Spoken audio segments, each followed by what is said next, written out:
¿Cómo están, amigos? Esta vez quiero presentarles una hipótesis que permita entender lo que está sucediendo en las relaciones internacionales. Luego, fundamentalmente, de la reunión de los BRICS en Brasil y solo a partir del estudio del discurso de los actores. No vamos a entrar en mayores profundidades que esa. Un dato básico es que los BRICS nacen en el año 2009, pero antes de eso un economista de Goldman Sachs, Jim O'Neill, identificó a Brasil, a Rusia, a India, a China como economías emergentes, con el potencial de convertirse en potencias globales, y acuñó un nombre que era BRIC. En su inicio, sin S, pero a partir del 2011, con el ingreso de Sudáfrica, se agrega la S al acrónimo y los reconocemos hoy día como los BRICS. Este inicio de esta estructura es una cuestión económica, no hay duda de eso. Son economías emergentes. A partir de ser economías emergentes, se reúnen en una materia de interés específico que era el comercio internacional. Sin embargo, el mundo hoy día ha evolucionado muchísimo, ha cambiado desde 2011 hasta ahora, y la declaración de la última asamblea de los BRICS contiene aspectos que lo diferencian en cuanto a la extensión del negocio original. Ya no es solo la economía, entran en otros espacios que los vamos a revisar. Y dice, comillas, voy a leer la declaración: nos comprometemos aún más a fortalecer la cooperación en los BRICS ampliados y a mejorar nuestra asociación estratégica en beneficio de nuestros pueblos mediante la promoción de la paz, un orden internacional más representativo y justo. La promoción de la paz es un tema de Naciones Unidas y el orden internacional es un tema político. Por tanto, estos BRICS económicos ya no son tan económicos, sino que están entrando en espacios distintos. Y desde esa perspectiva, entonces podemos entender la expresión del presidente Lula cuando recibe a los representantes, a los invitados a la Asamblea BRICS y describe con una dureza brutal lo que está pasando y dice: asistimos al derrumbe sin parangón del multilateralismo y que la reunión de los BRICS se celebra en el escenario global más adverso. Por tanto, el derrumbe del multilateralismo se refiere al debilitamiento de la cooperación internacional a través de las instituciones como la ONU y a través de países. Esas eran las banderas que se levantaron cuando se derrumba, cuando se cae la Unión Soviética. Por tanto, este multilateralismo y la cooperación internacional empiezan a entrar en un juego de decadencia a partir de lo que está diciendo el presidente Lula. Pero ¿qué significa el derrumbe del multilateralismo? Primero, la fragmentación del orden mundial. Si se nos está cayendo, se está fragmentando el orden mundial y los países empiezan a actuar de forma unilateral, empiezan a actuar de manera internacional, internaciones de a dos, ya no en este multilateralismo donde todos participaban. Empiezan a actuar en bloques cerrados, lo que empieza a generar más conflictos y menos soluciones. También, si hay un derrumbe del multilateralismo, eso quiere decir que hay una parálisis institucional. Y eso es efectivamente lo que hemos visto en la falta de protagonismo de Naciones Unidas en las guerras que tenemos en el mundo. La respuesta probable y más segura de Naciones Unidas va a ser es que hay un veto. Por lo tanto, la pregunta a esa respuesta es, bueno, ¿y qué gestión se ha hecho al interior del Consejo de Seguridad de la ONU para enfrentar los bloqueos constantes de las potencias? Y ahí, aparentemente, hay una falta de gestión.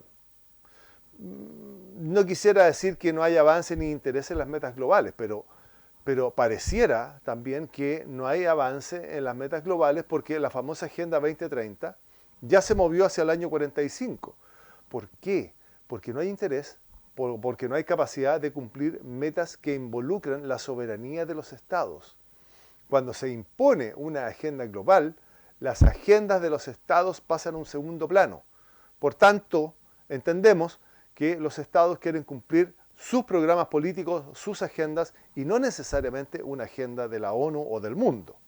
Y para no alargar este video, también quisiera señalar que en este derrumbe del multilateralismo empiezan a aumentar las desconfianzas, empiezan a aumentar las disputas geopolíticas, y eso ¿dónde se nota? En los discursos y en los apoyos a las guerras que tenemos en desarrollo hoy día. Entonces, ahí tenemos un primer elemento que destacar para poder entender en fácil lo que está sucediendo a partir de la reunión de los BRICS en Brasil, el derrumbe del multilateralismo. Un segundo elemento que llama la atención es otra parte de las declaraciones de los BRICS, que la voy a leer. Si la gobernanza internacional no refleja la nueva realidad multipolar del siglo XXI, corresponde a los BRICS contribuir a su renovación. Eso es lo que señaló el presidente Lula en su apertura. Corresponde a los BRICS, por tanto, tenemos a los BRICS pasando desde una perspectiva eminentemente económica a una perspectiva política, de política internacional. Entonces los BRICS ya no son una estructura económica, sino que pasan a ser una estructura económica, por supuesto, pero también política.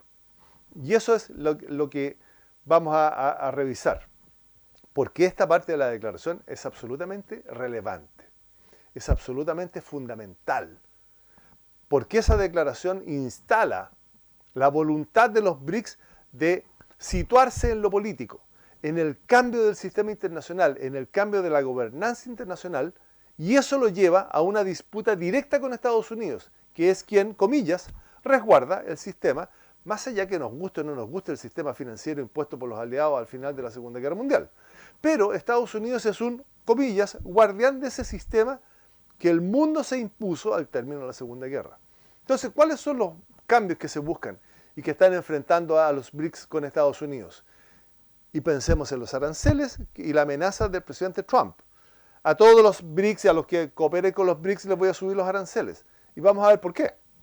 Los BRICS se plantearon entonces inicialmente como la base de fortalecimiento de un concepto que nunca tuvo gran peso, como es el sur global. Definida esa posición del sur global, crearon un banco que hoy día es dirigido por Dilma Rousseff y con capitales chinos y que compite con el Banco Mundial. Banco Mundial que es de la estructura financiera de ese mundo basado en reglas que los BRICS buscan modificar de alguna manera. Entonces, ya tenemos una competencia en el Banco de los BRICS contra o a partir del Banco Mundial. Están compitiendo. Ese Banco Mundial tiene capitales chinos y financia proyectos de infraestructura y de desarrollo. También tiene una oferta al BRICS que es el banco de los BRICS, que es un procedimiento distinto para brindar apoyo financiero durante las crisis económicas. Y ese procedimiento distinto es entrar en el espacio del Fondo Monetario Internacional. Ese espacio financiero de las crisis y los fondos para superar las crisis de los estados es del Fondo Monetario. Es decir, el Banco Mundial, el Banco del BRICS compite con el Banco Mundial y además crean un sistema para competir con el Fondo Monetario Internacional. Están golpeando precisamente los puntos focales, las bases fundamentales sobre la cual se basa parte o gran parte del poder mundial o el poder global de Estados Unidos. Están ingresando en la política económica del mundo y además, junto con eso, han propuesto lanzar una moneda para competir con el dólar. No podemos encontrar ninguna otra definición que se están enfrentando a Estados Unidos. Las ideas y las capacidades del BRICS entonces golpean directamente las fortalezas de Estados Unidos. Toda esta cosa financiera, todo este mundo basado en reglas. ¿En cuáles reglas? Las reglas económicas. Ahí es donde está golpeando el BRICS y ahí es donde está tratando de ingresar el BRICS. Ahora, si todo esto lo ponemos bajo el paraguas del conflicto China-Estados Unidos, encontraremos que los BRICS crece, se amplía, por eso que son BRICS más, se amplía en una aparente lógica anti-Estados Unidos. China y Rusia son las banderas fundamentales del BRICS. Brasil ha ido tomando posiciones contra las políticas de Estados Unidos, por eso el 50% de aranceles que le pone Estados Unidos encima. Y la respuesta de Brasil fue: esto va a ser recíproco. Entonces ya entró en el juego anti-Estados Unidos.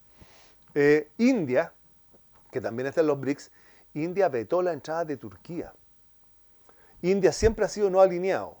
Entonces está en este grupo, está en otro grupo, están muchos grupos. Están en el G20, está en la OCS, está en el BRICS, están en muchos grupos porque siempre ha sido no alineado, pero en este grupo no permitió la entrada de vetó la entrada de Turquía, porque Turquía ha apoyado a Pakistán, que tiene un conflicto con India.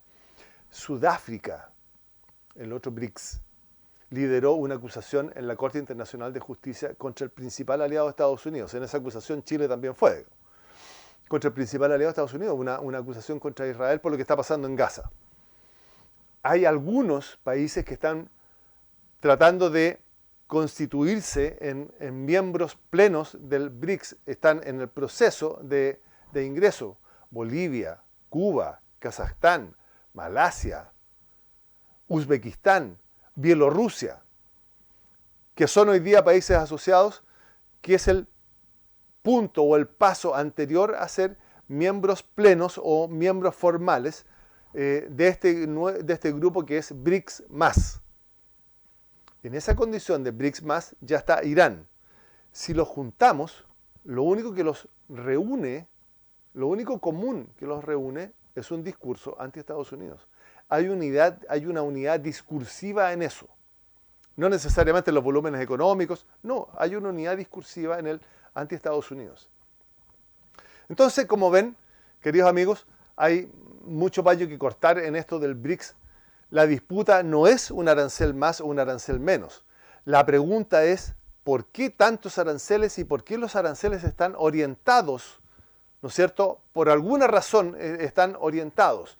Pareciera que la razón la tienen clara en Estados Unidos. Y lo que estoy planteando aquí es solo una hipótesis para que tengamos un tema de conversación. Queda mucho tiempo, queda mucho paño por cortar, pero no perdamos de vista que la disputa que viene es quién va a ser la primera potencia mundial. Y en ese quién va a ser la primera potencia mundial, los países y las organizaciones se empiezan a alinear. No perdamos de vista que antes de la asamblea de la OEA, el presidente Trump hizo una advertencia y le manda a decir a la OEA, a partir de su delegado, que en algún instante los países de la OEA van a tener que tomar posiciones. Es decir, ya existe ese concepto de que va a haber que tomar una posición. China está buscando adherentes a través del financiamiento de proyectos o lo que se llama la diplomacia de la deuda.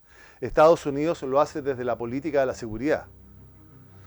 No vamos a entrar ahí todavía porque lo que estoy buscando es ponerles esta hipótesis encima de la mesa que se pueda discutir y dejemos tema para después. Queridos amigos, siempre es un gusto estar aquí, siempre es un gusto conversar con ustedes temas que están en los diarios y conversarlos a partir de ese concepto de el mundo en fácil, que todos lo podamos entender y que todos lo podamos conversar. Siempre es un gusto y nos vemos la próxima semana. Que estén muy bien.